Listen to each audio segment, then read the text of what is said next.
Okay guys, welcome back. So this is the eagerly, much anticipated test. Almost demanded, I would say. Yeah, some of my DMs were like, what's wrong with you guys? Have you not tested this yet? Yeah, no, we've been reluctant to go there, but we are going to go there. We're going to go there. We've been there before and we'll go there again. Freeflex versus Autoflex. Versus Autoflex. Lots to unpack with this very one. Well said. You know, there's just lots going on. Is it an Autoflex clone? Is it better? Is it different? Is it better? Yeah, that's the questions. That's the questions. There's definitely some things that appear to be very similar. Yeah, I mean, the first thing I asked you was, is it going to waggle like an Autoflex? It sure does. Yes, it does. It comes in a variety of finishes.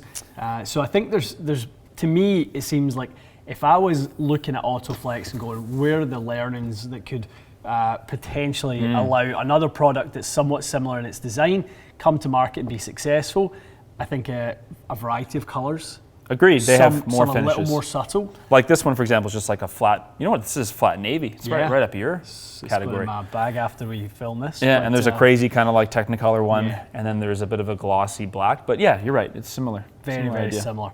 There is a little bit of a story, and you see it in the raw ones around. There is a kind of located spine. Yeah, right here, kind of where, I don't know, like Velocore would be on a Fuji shaft, right down by the bottom. So it literally says spine. Yeah. Then it says Special Joy beside it. Right. So of course, why wouldn't it? So I think the idea around the spine, and I've heard this from several people, is the claim Freeflex has is that on the orientation you can control your shape. Okay. You can control your slice. You can control your jaw. You can go very neutral. I mean, we SST Pure at TXG and Club Champion, and I don't think we would claim that we're going to orient your shaft on a specific, location in order to control your shape.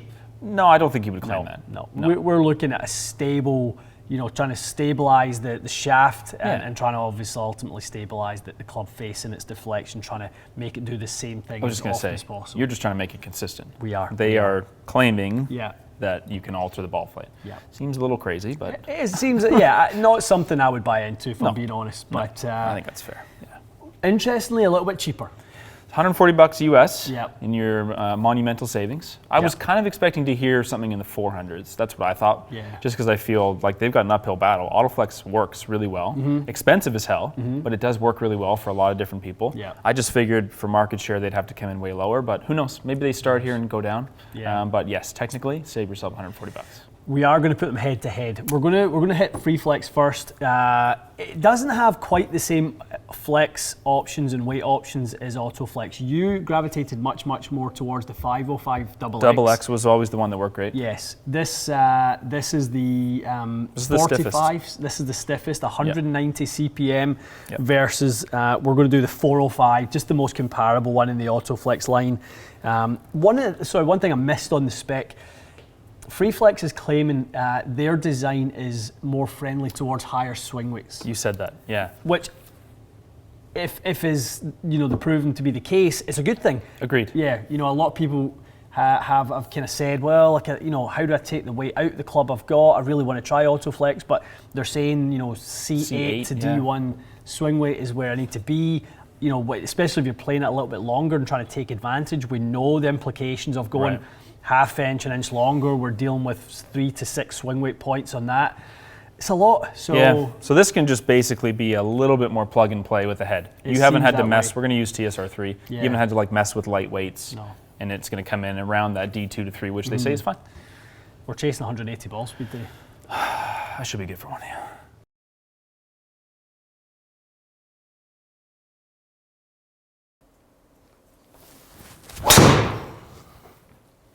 Good start. Very good. Freeflexion. Noodly feel. Ooh, really good. I mean, it's Autoflex-like.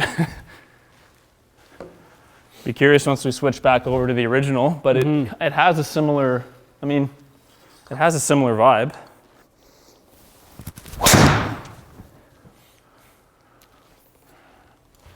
A little low in the face. So that's what I'm kind of detecting early is I feel like, not surprisingly, the shaft is bending a ton. And I think it's presenting the low part of the face a little bit. Does that make sense? Yeah, definitely does. That sounded like a good strike. That was hit really well, yeah. I mean, it wants to draw, so I can't complain about that. Just have to know that it's a left to right bias on it. It's getting some good speed. 182. Are we going to? I mean, 184 was the record. I want to beat it today. Talking about. So we had our failed recording last time, which is why we're wearing different clothes. But I feel like we could beat it today. I mean, you didn't look like you were doing anything different there. No. Okay. I mean, like pushing it, but no, it didn't look like you were snorting or anything like that. I want at least a snort. Okay. You want to hear some grunting? That's a maybe. Oh. Thunderous. It's hit hard. Striking that. That was loud. I love that.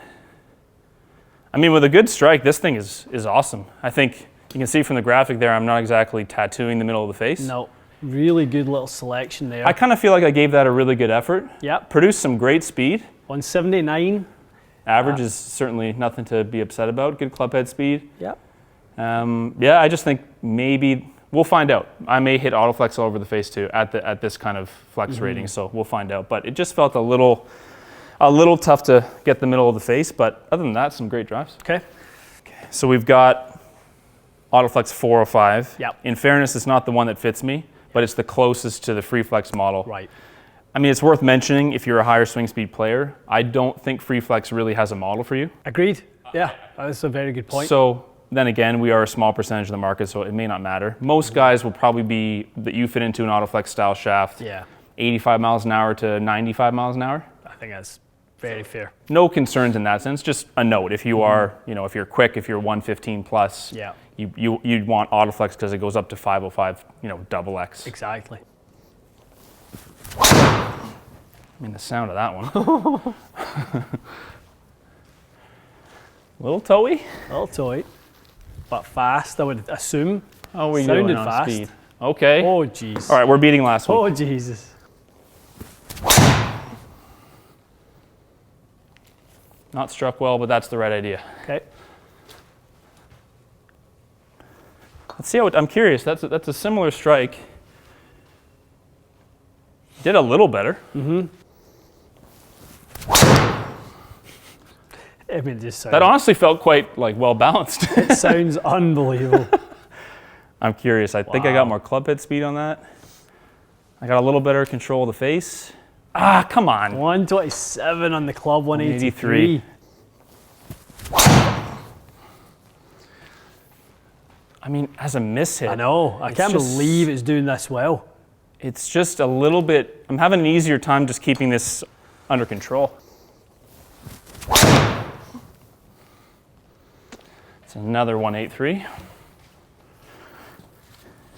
It's got the 183 on speed dial. Yeah. That's hit really hard.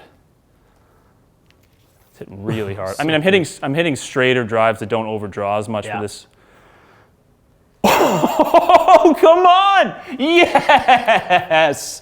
Yes! 186. As we kind of conclude, is Freeflex something significantly different? Let's kind of look back on the differences here. Sure. The playing differences to start with. Definitely softer than Autoflex from a feel perspective. Yes, 100%. Okay. Dynamically, it feels softer. There's more timing required. Agreed. Now, that's at your speed. Yes. Again, probably going to be something that's worth trying in the bay yourself if you're in a place that has both to try. Yeah, if you were under, let's say, 105 club head speed, and they had both to try, I would 100% say try the Freeflex. I just don't think they've built enough models yet. I'm sure they'll do it eventually in the higher range to cover someone like me or even someone in the 115, 120 range. I think Freeflex is a good product. I would never buy it without being fit for it. Nor would we say that about Autoflex. Yeah. But yeah, it's a semi-comparable shaft Autoflex. Probably the closest we've seen of all the imitations that have come out. This is probably the closest. Agreed. Yeah. Cheaper. A little cheaper. Marginally. What do we say? $150 or something like that. Not exactly a fortune, but a little cheaper. A little bit cheaper. So I think in conclusion, we haven't found it to be better than Autoflex, but we've found it to be competitive at a price point that you can maybe go, okay, well, yeah, I'd like to save a few bucks. Yeah, I can see someone in the Bay hitting both, and there will be golfers that do better with the Freeflex versus the Autoflex. It is feasible. Yeah. So it's definitely a decent product, worth a try. I think Autoflex still reigns supreme for the still higher. undefeated. Yeah, for the higher swing speeds, I think it's still the one to have. But yeah, Freeflex has done a decent enough job. I would at least take a look. Okay. Guys, lots of you who, obviously paying attention to this because you've been on the Autoflex train, the hype train. Yes. And there's lots of you, obviously, who haven't been, but are again just looking at this going, okay, what's in it for those of us who haven't partook so far in it? You're somebody who right now is cruising around 175 ball speed with your gamer driver or a standard build driver. There's 8 miles an hour when you start pushing it with Autoflex. It's crazy, yeah. And 11 miles an hour when you push speed on it. Yeah. So there's ball speed to be had. If you find that you're just not able to get any more distance, there's value in experimenting with this type of thing. Agreed. And both shafts really produce quite a draw bias for me anyway. Yeah. So if you're someone who just never been able to hit that draw, I think you'd get a nicer shape out of your shots plus the ball speed. You may pick up a ton of distance. Guys, hope you enjoyed it.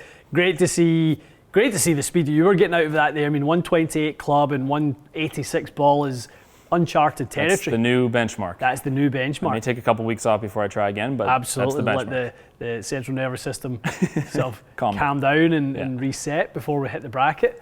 Sounds like a good plan. Okay, guys, hope you enjoyed that. Stay tuned for more. We'll see you again soon.